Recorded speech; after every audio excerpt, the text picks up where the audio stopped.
Hi guys. तो आज का हमारा टॉपिक है structure and functions of endoplasmic reticulum. अब जो हमने जनरल स्ट्रक्चर ऑफ सेल पढ़ा था उसमें हमने जो अलग अलग टाइप के सेल ऑर्गेनेल्स पढ़े थे, मैंने उसमें बोला था कि मैं हर एक ऑर्गेनेल को डीप वे में पढ़ाऊँगी। तो उससे के लिए उसका जो फर्स्ट टॉपिक है वो है हमारा एंडोप्लाज्मिक रेटिकुलम। तो इससे हम स्टार्ट करते हैं। सबसे पहले देखते हैं इसका हम सिनॉप्सिस। तो इसमें आएगा इंट्रोडक्शन, क्या होती है एंडोप्लाज्मिक रेटिकुलम ये देखते हैं, फिर डिस्कवरी मतलब हिस्ट्री इसकी, फिर जनरल फीचर्स एंडोप्लाज्मिक रेटिकुलम के टाइप्स, ये 2 टाइप की होती है, स्मूथ और रफ, और स्ट्रक्चर की बात करेंगे और फंक्शंस की बात करेंगे। एंड में difference between smooth endoplasmic reticulum और रफ एंडोप्लाज्मिक रेटिकुलम भी हम पढ़ेंगे, क्योंकि क्या है कि कई बार ये एग्जाम में केवल यही क्वेश्चन आ जाता है कि डिफरेंस बताइए, तो वो भी हम देखेंगे। ठीक है, तो सबसे पहले हम इंट्रोडक्शन में पढ़ते हैं कि क्या नाम है ये एंडोप्लाज्मिक रेटिकुलम होता क्या है। तो एंडोप्लाज्मिक रेटिकुलम क्या है? Endoplasmic reticulum is a network of membrane bound tubes and structures present in eukaryotic cells. Extensive network of membranes found only in eukaryotic cells. तो ये क्या है? सुंदर सी डेफिनेशन है, लेकिन मेनली क्या मतलब क्या है इसका कि जो नेटवर्क ऑफ मेम्ब्रेन्स प्रेजेंट रहती है यूकैरियोटिक सेल्स में उसे हम बोलते हैं एंडोप्लाज्मिक रेटिकुलम। ये क्या है? इंटरनल ट्रांसपोर्ट सिस्टम बनाती है ये सेल के अंदर। It forms an internal transport system inside the cytoplasm. Cytoplasm ही सेल के अंदर होता है, तो सेल साइटोप्लाज्म में या सेल बातें से मतलब उसके अंदर ही बनाती है। ठीक है, और ये क्या करती है? एक इनसाइड को आउटसाइड से डिवाइड करती है। ठीक है ना, अब ये तो हर एक चीज़ में वही है ना। तो देखो ये क्या है, ER divides the cell into 2 spaces, 2 spaces में डिवाइड करती है सेल को। एक होता है ल्यूमिनल स्पेस जो एंडोप्लाज्मिक रेटिकुलम के अंदर होता है, और एक होता है एक्स्ट्रा ल्यूमिनल स्पेस जो साइटोप्लाज्म होता है। ठीक है, अब लेकिन इसके काम क्या है ये हमने पहले भी पढ़ा था, लेकिन इसमें भी मैंने लिखा है क्या है कि एंडोप्लाज्मिक रेटिकुलम क्या करता है? प्रोटीन सिंथेसिस में हेल्प करता है, लिपिड सिंथेसिस में, डिटॉक्सिफिकेशन में, ट्रांसपोर्ट में मटेरियल्स के सेल के इनसाइड, इस सब में हेल्प करता है। ठीक है, अब डिस्कवरी ऑफ एंडोप्लाज्मिक रेटिकुलम, तो ये क्या है? डिस्कवर पोर्टर और थॉमसन ने किया था, लेकिन जो नाम एंडोप्लाज्मिक रेटिकुलम है ये पोर्टर ने 1953 में दिया था। ठीक है, नेक्स्ट हम देखते हैं general features of endoplasmic reticulum. तो देखिए एंडोप्लाज्मिक रेटिकुलम क्या है कि ये प्लाज्मा मेम्ब्रेन और न्यूक्लियर एनवेलप से कनेक्टेड रहती है, connected to the plasma membrane and nuclear envelope. और ये क्या है? Found in the form of डेमोट्यूब्यूल्स के फॉर्म में पाई जाती है, किसमें? प्लाज्मोडेस्मेटा में, प्लांट सेल्स के अंदर। ठीक है, और ये जो एंडोप्लाज्मिक रेटिकुलम है ये 30 to 60% part total membrane system का लेती है। मतलब endoplasmic reticulum forms 30 to 60% of total membrane system of a cell. और ये जो एंडोप्लाज्मिक रेटिकुलम का अमाउंट है मतलब कि 30 to 60% जनरली लेती है, लेकिन क्या है कि कहीं कहीं पे बहुत ज़्यादा एक्टिव रहती है, बहुत ज़्यादा हाई रहती है, जैसे कि लिवर में हुआ, पेनक्रियाज में हुआ, लेकिन कहीं कहीं लो भी रहती है, जैसे स्पर्म सेल्स में हुआ। फिर एब्सेंट भी रहती है कहीं कहीं पर, वो जैसे कि मैच्योर RBCs है, रेड ब्लड सेल्स मतलब कि प्रोकारियोटिक्स, रेस्टिंग सेल्स, इन सब में एब्सेंट भी रहती है। ठीक है, टाइप्स ऑफ एंडोप्लाज्मिक रेटिकुलम की बात करें तो ये 2 टाइप के होते हैं, स्मूथ एंडोप्लाज्मिक रेटिकुलम और rough endoplasmic reticulum. Smooth endoplasmic reticulum से हम क्या समझते हैं कि राइबोसोम्स इसमें एब्सेंट है। कोई भी देखो स्मूथ सरफेस यानी कि एकदम साफ सरफेस को हम एंडोप्लाज्मिक मतलब स्मूथ बोलेंगे, और खुरदुरे को रफ बोलेंगे। तो क्या है, इससे ही समझ आ रहा है अगर स्मूथ है तो कोई चीज़ होगी ही नहीं इसके ऊपर, तो कोई राइबोसोम्स नहीं है, स्मूथ अपीयरेंस होती है। अब लेकिन स्मूथ अपीयरेंस है तो इसका काम क्या है? ये क्या है? ये सेल्स में पाई जाती है, जिसमें क्या है ये क्या करती है? लिपिड्स, ग्लाइकोजन, स्टेरॉइड्स, ये सब के सिंथेसिस में काम आती है। और ये liver cells, muscle cells, adipose cell tissue, adrenal cortex और रेटिनल सेल्स में पाई जाती है। और ज़्यादातर वेसिकल्स और ट्यूब्यूल्स से बनी होती है। डोंट वरी, मैं इसके स्ट्रक्चर दिखाऊंगी, मतलब वेसिकल्स और ट्यूब्यूल्स के वो भी। ठीक है, no ribosomes on its surface found in cells that synthesize lipids, glycogen and steroids, common in liver cells, muscle cells, adipose tissue, adrenal cortex, retinal cells, mostly made of vesicles and tubules. Next है rough endoplasmic reticulum. Rough endoplasmic reticulum मतलब surface rough होगी. Rough होगी तो क्या है, ये rough surface में क्या होगे, ये जैसे कि ये राइबोसोम्स आके अटैच हो जाएंगे, तो इससे क्या हम बोलेंगे, has ribosomes attached. Rough appearance इसके कारण, इसमें क्या ये क्या है, मेन साइट रहती है प्रोटीन सिंथेसिस की. ये कहाँ पे पाई जाती है, जो प्रोटीन्स बनाते हैं उन सेल्स में, जैसे कि पैनक्रियाटिक सेल्स हुए, प्लाज्मा सेल्स हुए, फाइब्रोब्लास्ट्स हुए, गोबलेट सेल्स हुए इसमें. और ये ज़्यादातर सिस्टर्नी से बनी रहती है. ठीक है, सिस्टर्नी हम देखेंगे. अब स्ट्रक्चर की बात करते हैं. स्ट्रक्चर ये मैं आपको पढ़ाती हूँ. इससे पहले हम इसका डायग्राम देख लेते हैं. ये जो वेसिकल्स होते हैं, टिब्यूल्स होते हैं, सिस्टर्ने होते हैं, ये कैसे दिखते हैं ये देख लेते हैं, फिर मैं ये स्ट्रक्चर ऑफ ईआर बोलूँ. तो ये देखिए, ये इसका डायग्राम है. ये मैंने जनरल स्ट्रक्चर ऑफ सेल जब पढ़ाया था तब भी बताया था. देखिए, तो ये स्मूथ एंडोप्लाज्मिक रेटिकुलम है. ये स्मूथ रहती है, इसमें कोई राइबोसोम्स अटैच नहीं है. ये देखिए रफ एंडोप्लाज्मिक रेटिकुलम में तो ये जो छोटे छोटे डॉट्स हैं, इसमें ये क्या राइबोसोम्स अटैच है, तो इसलिए ये रफ एंडोप्लाज्मिक रेटिकुलम हो गई. ये सिस्टर्ने होते हैं. सिस्टर्ने मैं अभी आपको अच्छे से बताती हूँ. और ये जो बीच में जो स्पेस है ना, इसे हम सिस्टर्नल स्पेस बोलते हैं.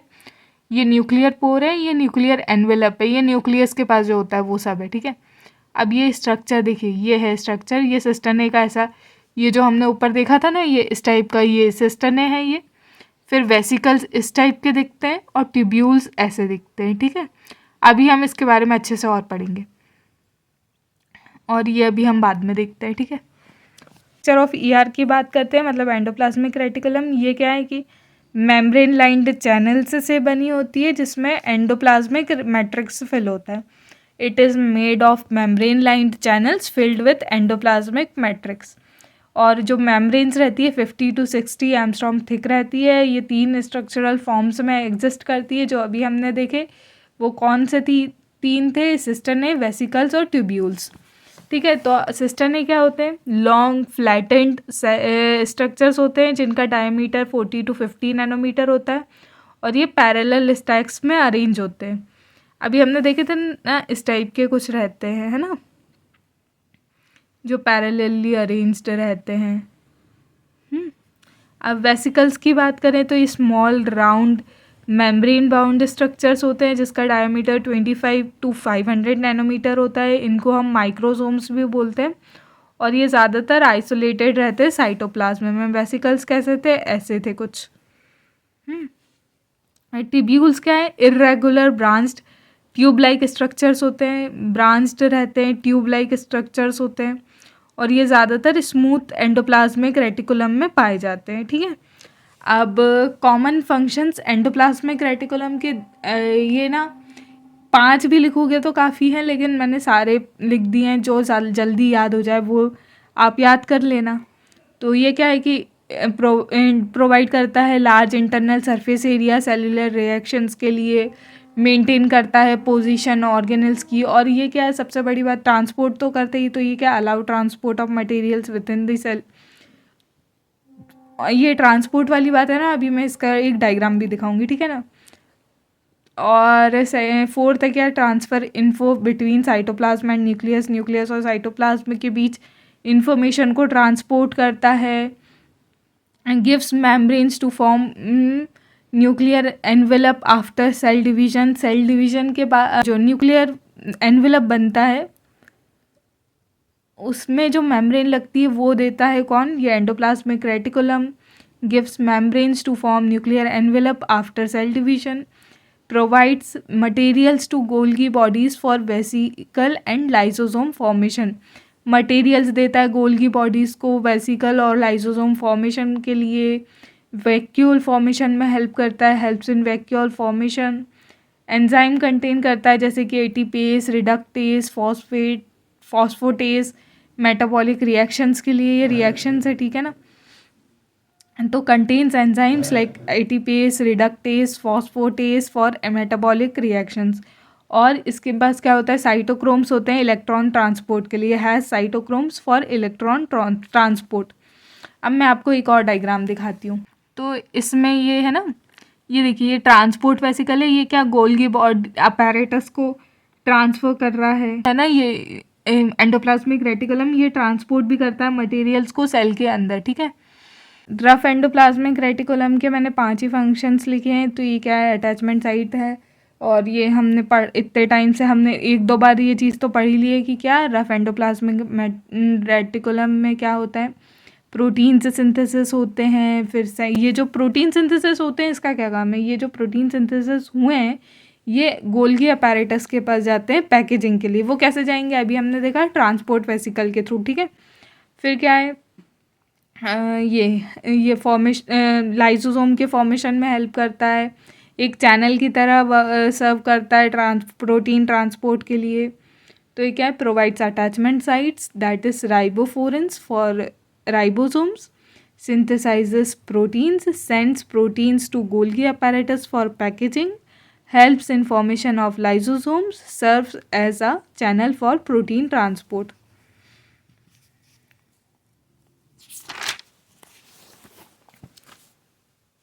नेक्स्ट है स्मूथ एंडोप्लाज्मिक रेटिकुलम के फंक्शंस। तो ये क्या है कि स्मूथ एंडोप्लाज्मिक रेटिकुलम में क्या सिंथेसिस होता है, लिपिड्स, स्टेरॉइड्स, फॉस्फोलिपिड्स, ग्लाइकोजन वगैरह, ये स्पेरोसोम्स बनाता है और ग्लाइकोजन मेटाबॉलिज्म में हेल्प करता है, जिस ग्लाइकोजिनोलिसिस भी बोलते हैं।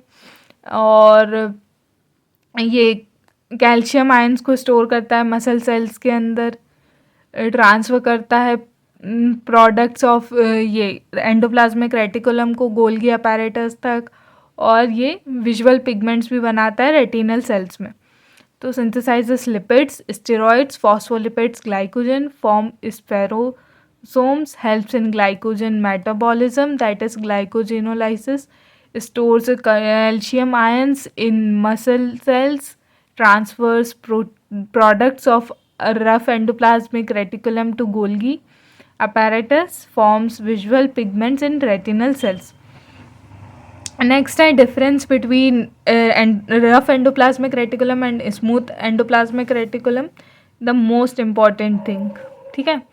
तो स्मूथ एंडोप्लाज्मिक रेटिकुलम कोई राइबोसोम्स नहीं होते, और क्या करता है, लिपिड्स, स्टेरॉइड्स, ग्लाइकोजन सिंथेसाइज करता है।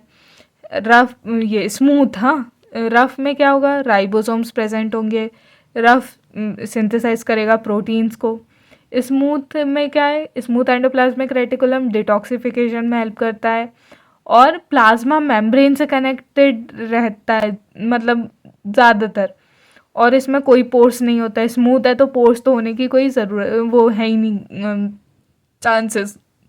रफ में क्या है, ये लाइसोसोम फॉर्मेशन में हेल्प करता है रफ एंडोप्लाज्मिक रेटिकुलम, और ज़्यादातर न्यूक्लियस के पास में होता है, ठीक है। हमने देखा था ना वो न्यूक्लियर पोर, न्यूक्लियर एनवेलप, तो उसके पास ज़्यादातर क्या होते हैं, न्यूक्लियस के पास क्या है, रफ एंडोप्लाज्मिक रेटिकुलम रहता है, ठीक है। और रफ एंडोप्लाज्मिक रेटिकुलम में क्या है, पोर्स भी होते हैं बीनीथ राइबोसोम्स, ठीक है। तो एक बार मैं ये स्मूथ एंडोप्लाज्मिक रेटिकुलम पढ़ रही हूँ अब। No ribosomes, synthesizes lipids, steroids and glycogen, helps in detoxification, may connect to plasma membrane, no pores. And rough endoplasmic reticulum, ribosomes present, synthesizes proteins, helps in lysosome formation, usually near nucleus, has pores beneath ribosomes. तो I hope कि आपको ये endoplasmic reticulum detail में समझ आया होगा। In case आपके पास कोई भी डाउट है या कोई भी फीडबैक है तो प्लीज़ कमेंट बॉक्स में बताइएगा। तब तक के लिए प्लीज़ इस वीडियो को लाइक कीजिएगा, शेयर कीजिएगा और सब्सक्राइब कीजिएगा। Bye bye.